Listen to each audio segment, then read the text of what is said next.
It is a summation of more than 20 years of research on one subject, and that is, why do some people do so well in life, while so many more do not? And the first thing let's talk about is the magic word. The experts call it the most important word as far as the results we get from life are concerned in this or any other language, and that word is attitude. It is our attitude toward life which will determine life's attitude toward us. Let's face the fact honestly that we shape our own lives, and the shapes of them will be determined by our attitudes. A person with a poor attitude toward learning, for example, isn't going to learn much until he changes his attitude. If we take the attitude that we cannot do something, we generally will not do it. An attitude of failure, and we're whipped before we start. So we know then that what we receive from life, what we accomplish or fail to accomplish, is due in large measure to our overall attitude.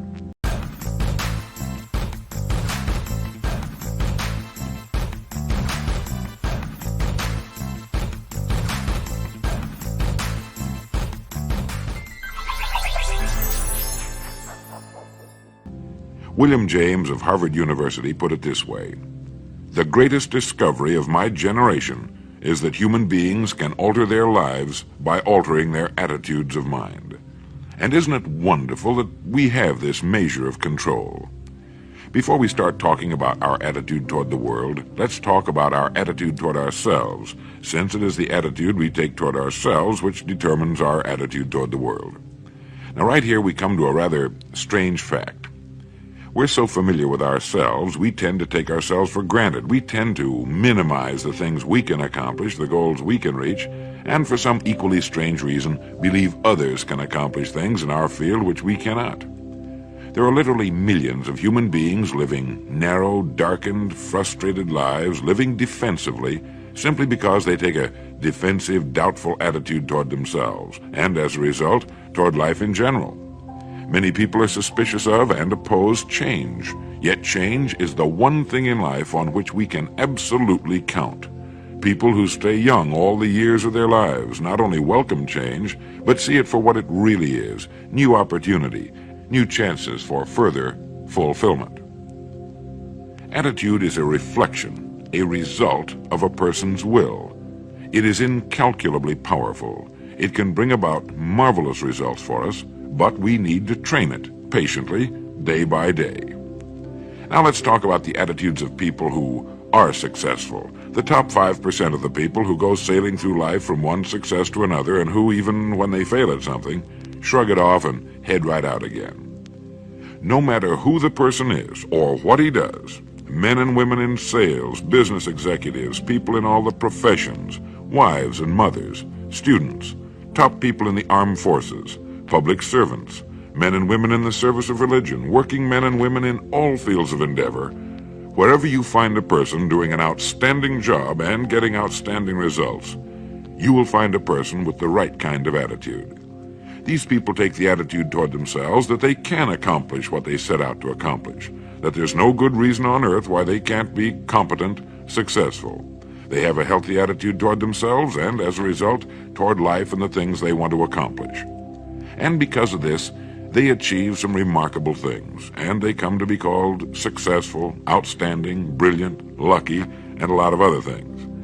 They're quite frequently no more brilliant or outstanding than the majority of the people by whom they're surrounded. But they did develop the right attitude, and they found their accomplishments not too difficult, and many times surprisingly easy, simply because it seems that so few are really trying, really believe in themselves.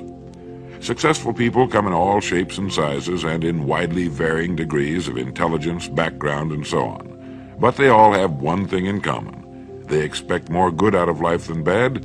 They expect to succeed more than they fail. If you want something worthwhile, take the attitude that there are a lot more reasons why you can have it than there are that you cannot, and set out to earn it. Go after it, work at it, ask for it, and 9 times out of 10, you'll get it. Our environment is really a mirror of our mental attitude.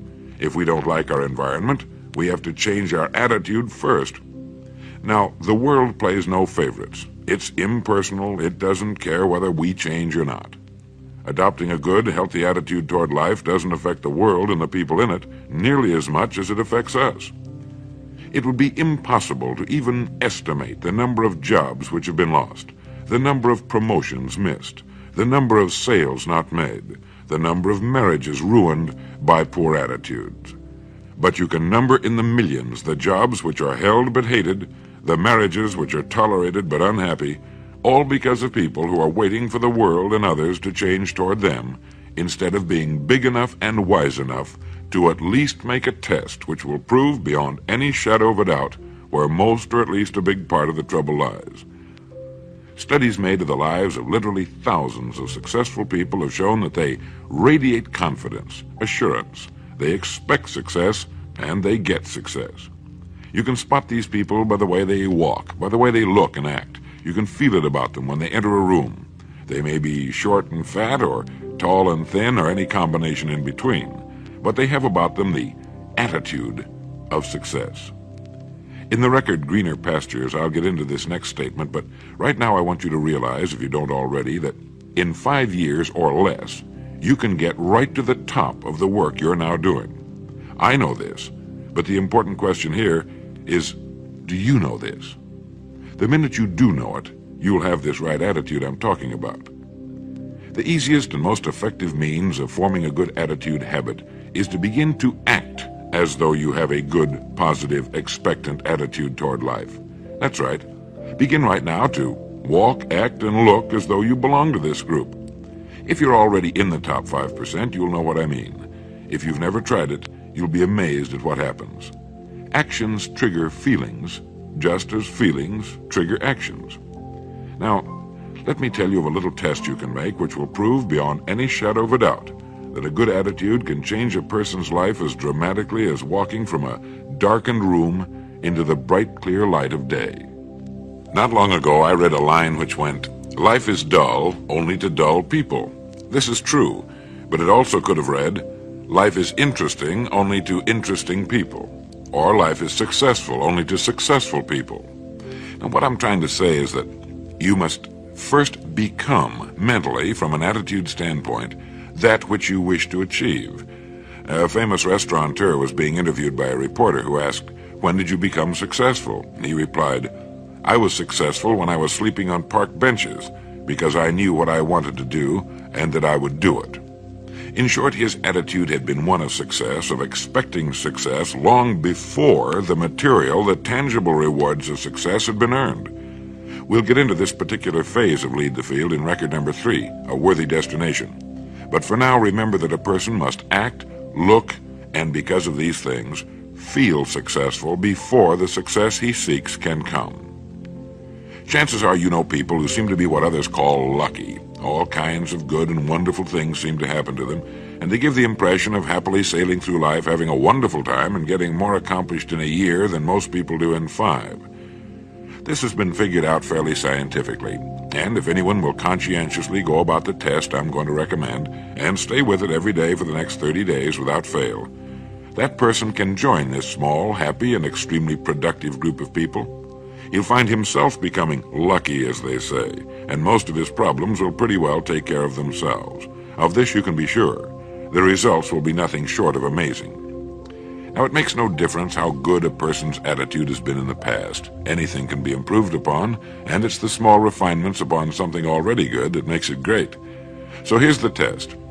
For the next 30 days, act toward the world, everything and everyone with whom you come in contact, with the attitude which represents the kind of results you want to achieve. That is, if the result you want is more success in what you're doing, act as though you are already in possession of the success you seek. If you want others to treat you with admiration and respect, treat others with admiration and respect first. Have you ever stopped to think of this? Every human being on earth is the most important human being on earth as far as he or she is concerned. You may never get anyone to admit it, but it's a fact. So for the next 30 days, treat every person with whom you come in contact as the most important person on earth, remembering as you do so that as far as that person is concerned, he is. Now, the reason I say treat everyone in this fashion is mainly because this is the way human beings ought to treat each other, and because it will help you form a habit that will bring you amazing and delightful results for the rest of your life. Have you ever noticed that the higher you go in any organization of value, the nicer the people seem to become? You see, the bigger the person, the easier it is to talk to him, to get along with him, to do business with him. Do you know why? It's because he's got a good attitude, and people with the best attitudes just naturally gravitate toward the top. So for 30 days, act toward others and the world at large in exactly the same manner you want the world and others to act toward you. Treat your wife or husband as the person he or she really is, the most important person in your life, and the same with the children. Carry out into the world each morning for 30 days the kind of attitude you would have if you were the most successful human being on earth. And notice how it quickly develops into an habitual attitude. When a person does this, he should realize he has already placed himself on the road to what he seeks. He is right now in the top 5% of the people in this or any other country. He has prepared the ground and planted the seed. He has made of himself a magnet, an embodiment of that which he seeks. Before metal can be cast into a desired shape, the mold, the expectant receptacle, must first be fashioned. Before a building can be erected, the excavation must be made and the foundation laid. And before a person can achieve the kind of life he wants, he must become that kind of individual. He must think, act, talk, walk, and conduct himself in all of his affairs as would the person he wishes to become. He is then actually that person, and the things that person would have and do will naturally come to him. Almost immediately, a change will be noticed. Irritations that used to frustrate and annoy disappear. When some less informed individual gives you a bad time, stay on the track. When someone cuts in front of you with his car or acts in any other manner that shows his ignorance and lack of courtesy, don't permit yourself to drop to his level. Pity him, for that's what he really deserves. That's the very group a person doesn't want to belong to. And if he acts like them, well, let's face it, he belongs with them. There's nothing in the world that men, women, and children want and need more than the feeling that they're important, that they're needed and respected. They will give their love, their affection, their respect, and their business to the person who fills this need. So the magic word is attitude. And in summing up, a few points to keep in mind. 1. It is our attitude at the beginning of a task which, more than anything else, will affect its successful outcome. 2. It is our attitude toward life which determines life's attitude toward us. 3. We are interdependent. It is impossible to succeed without others, and it is our attitude toward others which will determine their attitude toward us. 4.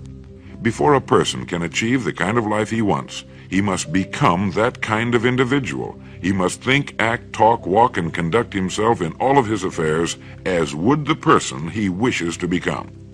5. The higher you go in any organization of value, the better will be the attitude you'll find. 6. Your mind can hold only one thought at a time, and since there's nothing at all to be gained by being negative, be positive. 7. The deepest craving of human beings is to be needed, to feel important, to be appreciated. Give it to them, and they'll return it to you. 8. Look for the best in new ideas. As someone said, I've never met a person I couldn't learn something from. 9. Don't waste valuable time broadcasting personal problems. It probably won't help you. It cannot help others. 10. Don't talk about your health unless it's good. 11. Radiate the attitude of well-being, of confidence, of a person who knows where he's going. This will inspire those around you, and you'll find good things will begin happening to you.